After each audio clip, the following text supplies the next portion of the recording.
Lecture 3 algebra. इसमें हम discuss करेंगे इंक्लूजन एक्सक्लूजन प्रिंसिपल, जो हम ऑलरेडी क्लास 11th में डिस्कस कर चुके हैं, and D arrangements, which is very easy topic. High students, Pragati this side. Welcome to Simplified Maths. Simplified Maths is now available on WhatsApp. Number is given in the description box. If you have any queries, you can directly ask on this number. अगर आपके कोई भी feedbacks हो, कोई भी comments हो, तो आप मुझे नीचे कमेंट बॉक्स में बता सकते हैं। तो चलो आज का टॉपिक शुरू करते हैं। टन ton.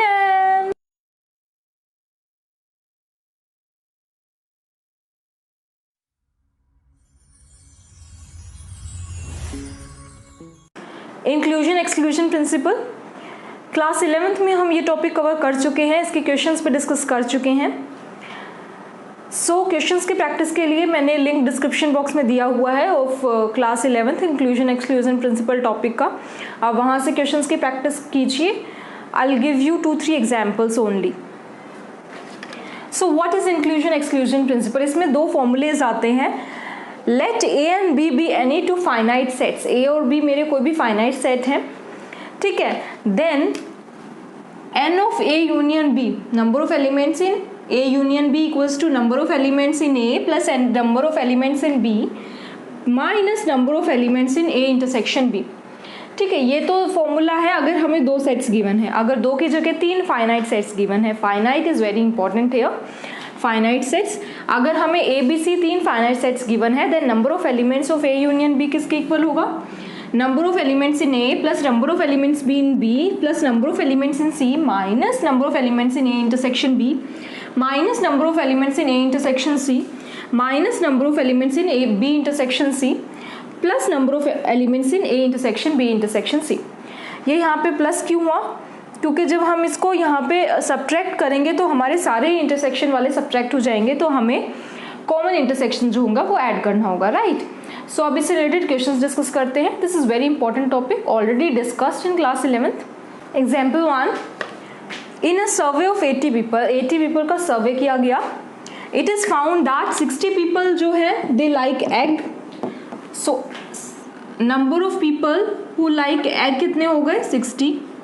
30 people like fish, so number of elements who like fish are 30। And survey कितने लोगों का किया गया? 80 पीपल्स का। Means N of F union E कितना आ गया? 80, राइट, क्योंकि 80 पीपल का सर्वे किया गया है। Then find number of people who like both egg and fish. Means आपको क्या निकालना है? N of F intersection E, right. So यहाँ पे 2 फाइनाइट सेट्स हैं, फाइनाइट ही है because we can count 60 people, 30 people and 80 people. So here E and F are finite sets, E और एफ से डिनोट कर रही हूँ। सो ई और F are finite sets. So हमारा फर्स्ट फॉर्मूला लगेगा, that is N of A union B. So यहाँ पे क्या है? N of E union F क्या हो जाएगा? Number of elements of E plus number of elements of F minus number of elements of E intersection F, right. So number of elements of E union F कितने हैं? 80। Number of elements who like egg 60, number of elements who like fish 30। ये आपको निकालना है, इसको मैं x से denote कर रही हूँ, who like both egg and fish, right. Just simple calculation है, यू विल गेट 10। 10 क्या आ जाएगा? Your answer, number of people who like both egg and fish. Second question, out of 200 students, total students कितने हैं? 200 students में से 50 students ऐसे हैं जिन्होंने मैथ्स लिया है, 140 स्टूडेंट्स ऐसे हैं जिन्होंने इकोनॉमिक्स लिया है, एंड 24 स्टूडेंट्स ऐसे हैं जिन्होंने दोनों मैथ्स और इको लिया है, ठीक है। So you have to tell me how many of these students, ऐसे कितने बच्चे हैं जिन्होंने दोनों में से कुछ नहीं लिया, ना तो इकोनॉमिक्स ली ना मैथ्स लिया, ठीक है। टोटल 200 स्टूडेंट्स हैं। अगर मैं वो बच्चे निकाल लूँ जिन्होंने दोनों लिया है इको और मैथ, ठीक है। सो टोटल में से वो बच्चे माइनस कर दूं जिन्होंने दोनों लिया है, तो मुझे मिल जाएगा वो बच्चे जिन्होंने दोनों में से कोई भी कोर्स नहीं लिया। मतलब मैं क्या कर रही हूँ, मैं पहले निकालूंगी, पहले तो ये देखो number of students who took math कितने हैं? 50। जिन्होंने इको लिया है वो कितने हैं? 140। जिन्होंने दोनों लिया है math and eco means M intersection E, वो कितने हैं? 24। और टोटल स्टूडेंट्स कितने हैं, टोटल स्टूडेंट्स हैं मेरे 200। तो मुझे निकालना है जिन्होंने इन दोनों में से एक भी नहीं लिया। अगर मैं टोटल में से जिन्होंने मैथ्स इको, अगर इन दोनों का यूनियन निकाल लूँ, उसमें सब्ट्रैक्ट कर दूँ तो मेरा आंसर आ जाएगा। मैं वो स्टूडेंट अब निकालूंगी जिन्होंने या तो मैथ लिया है या इको लिया है या दोनों लिए हैं, वो बच्चे निकाल लूंगी। उसके बाद 200 में से माइनस करूंगी तो मुझे मेरा रिक्वायर्ड आंसर मिल जाएगा, वो बच्चे जिन्होंने इन दोनों में से कुछ नहीं लिया। सबसे पहले मैं निकालूंगी N of M union E.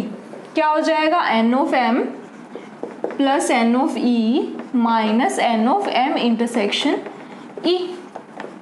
So ये कितना है, 50 प्लस 140 माइनस 24। सो ये आ गया 190 माइनस 24। सो मेरा एन ऑफ एम यूनियन ई आ गया मेरा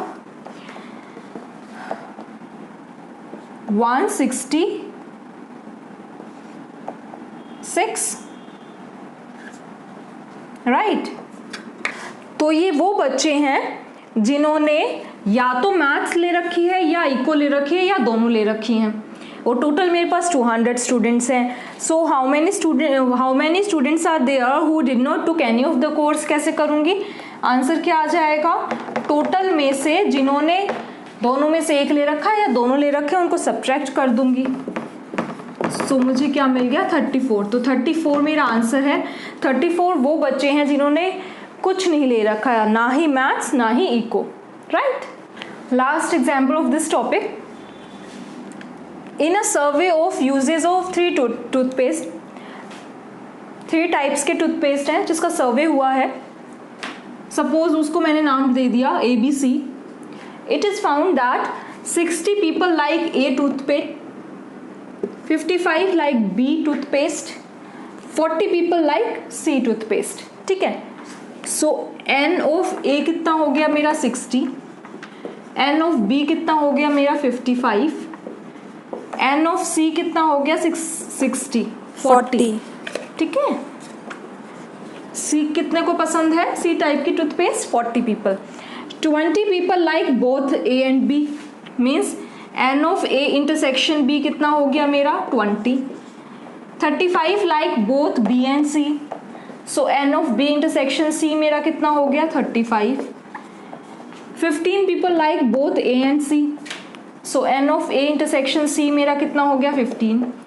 एंड 10 ऐसे पीपल हैं जिन्हें सारी तीनों टाइप की पसंद है, लाइक ऑल मतलब जिन्हें तीनों पसंद है, means A intersection B intersection C, 10 हो गया, ठीक है, तीनों पसंद है। सो ये मेरा डाटा था जो मैंने लिख लिया। Now you have to find number of students included in the सर्वे।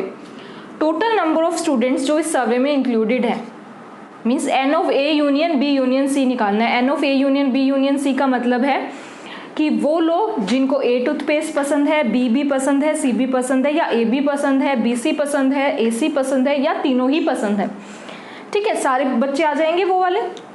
सो मुझे क्या फाइंड आउट करना है, N of A union B union C, ठीक है। सो चलो तुम खुद ट्राई करो बच्चों, N of A union B union C का फॉर्मूला लगाओ and tell me your answer फटाफट।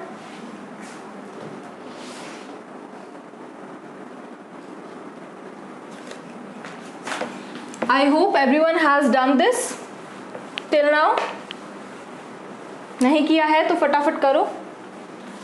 N of A union B union C क्या था formula, second formula, N of A union B union C, N of A plus N of B plus N of C minus N of A intersection B minus N of B intersection C minus N of A intersection C plus N of A intersection B intersection C, ठीक है। सबकी values डाल दो, 60 plus 55 plus 40 minus 20 minus 35 minus 15 plus 10।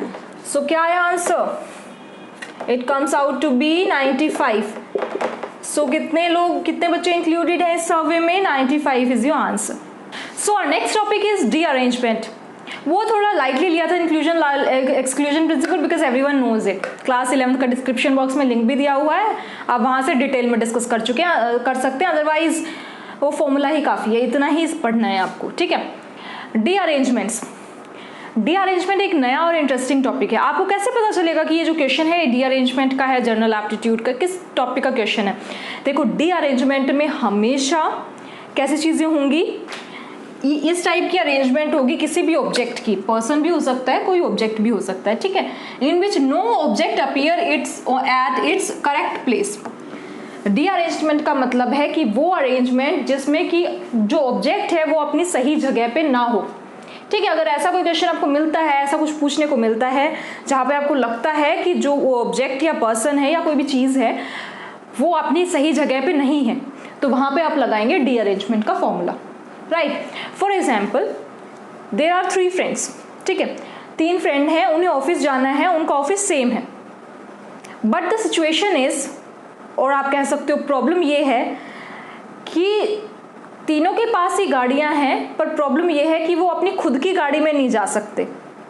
तो कितने तरीके से वो ऑफिस जा सकते हैं? खुद की गाड़ी में नहीं जा सकते तो कितने तरीके से वो ऑफिस जाएंगे? तो खुद की गाड़ी में नहीं जा रहे मतलब उनकी करेक्ट प्लेस तो कहाँ है इंसान की? अपनी खुद की गाड़ी में जाना। कौन कब तक लेके जाएगा किसी को, ठीक है। बट द सिचुएशन इज वो खुद की गाड़ी में नहीं जा सकते, मतलब जो फर्स्ट पर्सन है वो अपनी फर्स्ट गाड़ी में नहीं जा सकता, सेकंड और थर्ड की गाड़ी में जा सकता है। सेकंड पर्सन अपनी गाड़ी में नहीं जा सकता, फर्स्ट और थर्ड की गाड़ी में जा सकता है। थर्ड पर्सन थर्ड अपनी गाड़ी में नहीं जा सकता, फर्स्ट और सेकंड की गाड़ी में जा सकता है। सो कितने वेज हैं, कितने तरीके से वो ऑफिस जा सकते हैं। सो इस टाइप के क्वेश्चंस बनते हैं डी अरेंजमेंट के, जहाँ पे कोई ऑब्जेक्ट या चीज़ या कोई पर्सन अपनी सही जगह पे ना हो, ठीक है। तो फॉर्मूला देख लेते हैं। अच्छा, मुझे एक बात बताइए, अगर एक पर्सन है और एक ही गाड़ी है तो क्या डी अरेंजमेंट पॉसिबल है? अगर एक पर्सन है तो वो अपनी गाड़ी से ही जाएगा, तो वहाँ पे तो डी अरेंजमेंट आया ही नहीं, क्योंकि उसकी तो गाड़ी, उस पर्सन की सही प्लेस उसकी गाड़ी है। और डी अरेंजमेंट में क्या होता है? वो अरेंजमेंट जहाँ पे वो ऑब्जेक्ट अपनी सही जगह पे ना हो। तो जब एक पर्सन या एक ऑब्जेक्ट की बात आती है तो वहाँ पे डी अरेंजमेंट पॉसिबल नहीं है, ठीक है। 2 या 2 से ज़्यादा में पॉसिबल है। अगर 2 लोग हैं और 2 ही गाड़ियां हैं तो डी अरेंजमेंट हो सकता है, एक दूसरे की गाड़ी में जा सकते हैं, राइट। सो अगर एक पर्सन आ जाए तो डी अरेंजमेंट वहाँ पे क्या हो जाएगा? 0, क्योंकि पॉसिबल ही नहीं है, ठीक है। तो डी अरेंजमेंट को हम डिनोट करते हैं डी से, कैपिटल डी से। एन होते हैं नंबर ऑफ डिस्टिंक्ट ऑब्जेक्ट्स, ठीक है। So number of derangements of n distinct object का फॉर्मूला ये है डी एन। हमने जो एग्जाम्पल लिया था वो 3 पर्सन्स का लिया था, तो D3 निकालेंगे।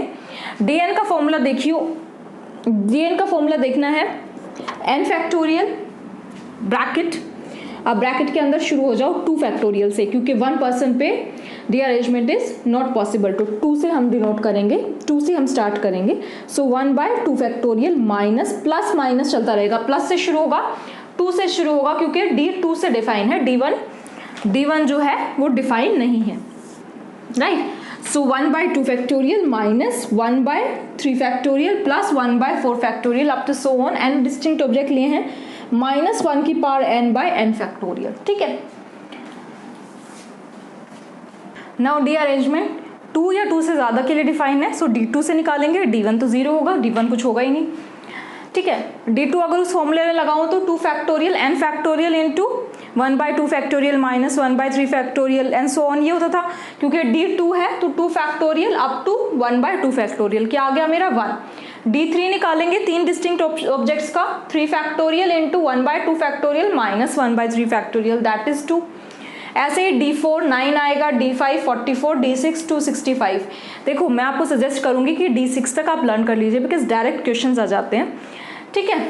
So this is very simple. D2 is 1, D3 is 2, D4 is 9, D5 is 44, D6 is 265।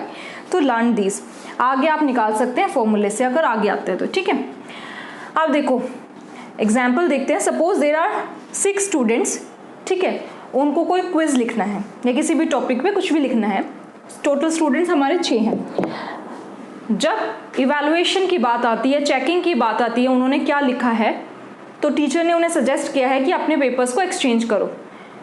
And the condition is, जिस स्टूडेंट का वो पेपर है वो उसके पास नहीं रहना चाहिए, ऑब्वियसली बात है, वरना बच्चे खुद को ज़्यादा मार्क्स दे देंगे, राइट। सो जब चेकिंग की बात आएगी तो 6 स्टूडेंट्स हैं, उनको आपस में पेपर्स इंटरचेंज करने हैं। तो आपको बताना है कितने तरीक़ों से इंटरचेंज कर सकते हैं सच दैट कि जो खुद का पेपर है स्टूडेंट्स का वो उनके पास ना जाए। ठीक है, खुद का पेपर स्टूडेंट्स के पास ना जाए, किस तरीके से चेंज कर सकते हैं आप देखो। ये प्रॉब्लम आपको कैसे पता लगेगा कि रीअरेंजमेंट की है, क्योंकि स्टूडेंट्स के पास अगर खुद का पेपर जाता है मीन्स उनके करेक्ट प्लेस पे है। खुद का पेपर स्टूडेंट्स का उनके पास नहीं है, किसी और के पास है, इट मीन्स जो ऑब्जेक्ट है दैट इज पेपर वो सही प्लेस पे नहीं है, गलत प्लेस पे है। सो ये प्रॉब्लम हमारी रीअरेंजमेंट की हो गई।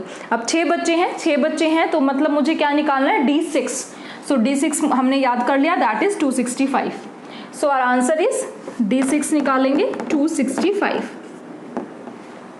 क्वेश्चन देखिए, हमारे पास 5 लेटर है, 5 एनवेलप है, ठीक है। अब अगर मैं 5 लेटर लेती हूँ, L1, L2, L3, L4, L5 envelope. L1 के लिए E1 एनवेलप है, L2 के लिए E2 एनवेलप है, L3 के लिए E3 एनवेलप है, L4 के लिए E4 एनवेलप है और L5 के लिए E5 एनवेलप है, ठीक है। इनकी सही प्लेस कब होगी, जब ये लेटर्स अपने सही एनवेलप में जाएंगे। अगर L1 E1 को छोड़कर किसी दूसरे एनवेलप में गया तो इसकी प्लेस गलत हो जाएगी, ठीक है। सो ये किस टाइप का क्वेश्चन हो गया, रीअरेंजमेंट टाइप का, ठीक है। 5 लेटर है, 5 ही एनवेलप हैं और सब एनवेलप की अपनी सही जगह है।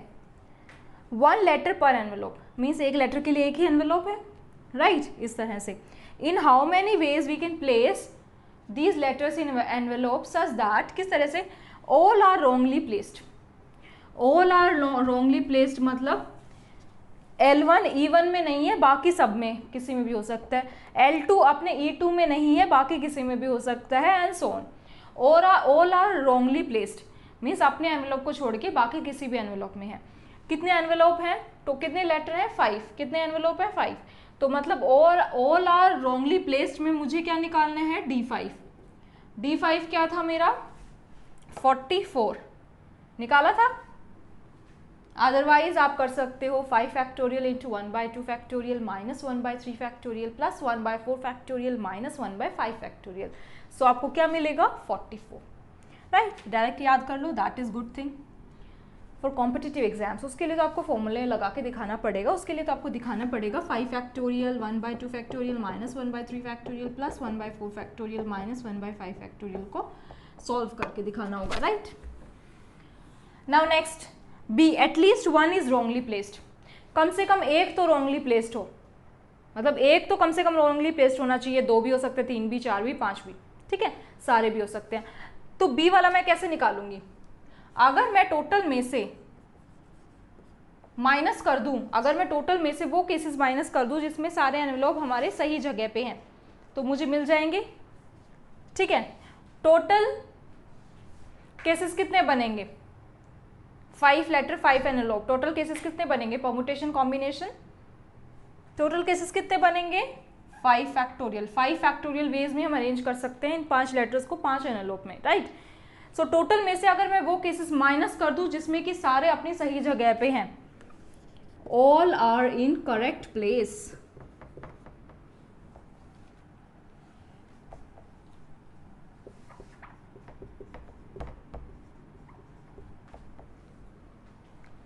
टोटल में से अगर मैं इनको माइनस कर दूं तो मुझे मिल जाएगा at least 1 is wrongly placed, yes.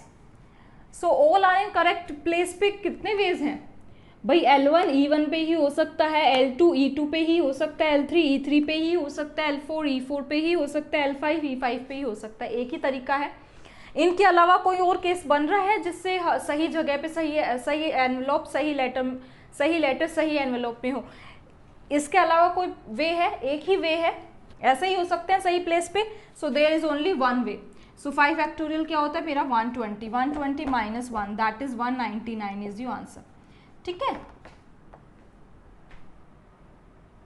C, at least 1 letter is correctly placed.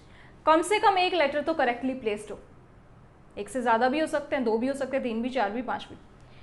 कैसे करेंगे, सेम तरीका। अगर मैं टोटल में से माइनस कर दूं, वो सारे केसेस माइनस कर दूं जिसमें कि सारे अपने रॉन्ग प्लेस पे हैं,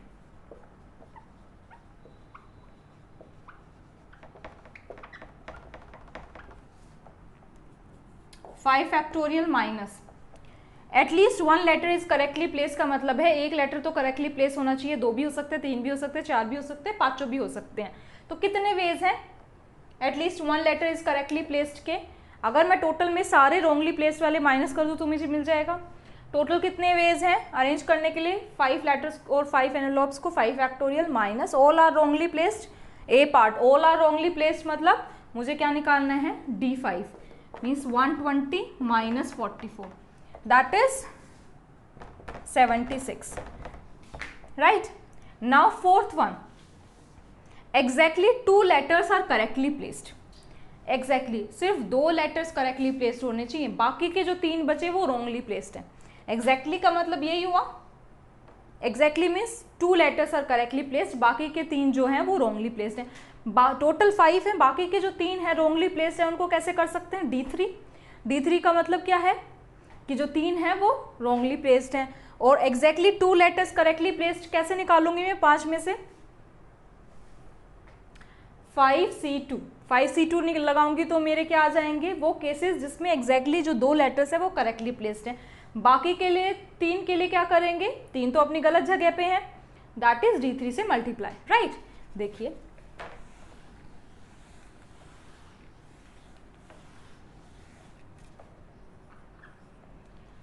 exactly 2 letters are correctly placed, 2 letters correctly placed के केसेस क्या होंगे? टोटल में 5C2, ये कॉम्बिनेशन वो आएगा जिसमें 2 लेटर्स अपनी सही जगह पे हैं। बाकी के जो बचे 3 उनका क्या करेंगे? वो अपनी गलत जगह पे है तो D3 निकालेंगे, ठीक है। सो ये मेरा आ गया 15 और D3 मेरा क्या होता है? 2। सो क्या आ गया? 30। E only 1 letter is wrongly placed. क्या कभी ये हो सकता है कि सिर्फ एक लेटर रॉन्गली प्लेस्ड हो? मीन्स 5 लेटर हैं, 5 लेटर में जो 4 लेटर हैं वो अपने चारों सही एनवेलप में है। सो एक लेटर बचा है वो अपने ही एनवेलप में तो होगा, वो किसके एनवेलप में जाएगा?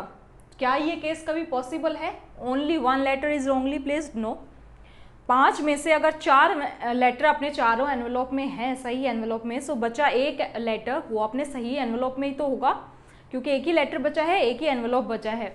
सो ऐसा पॉसिबल ही नहीं है, नॉट पॉसिबल। सो आप आंसर में 0 लिख सकते हैं।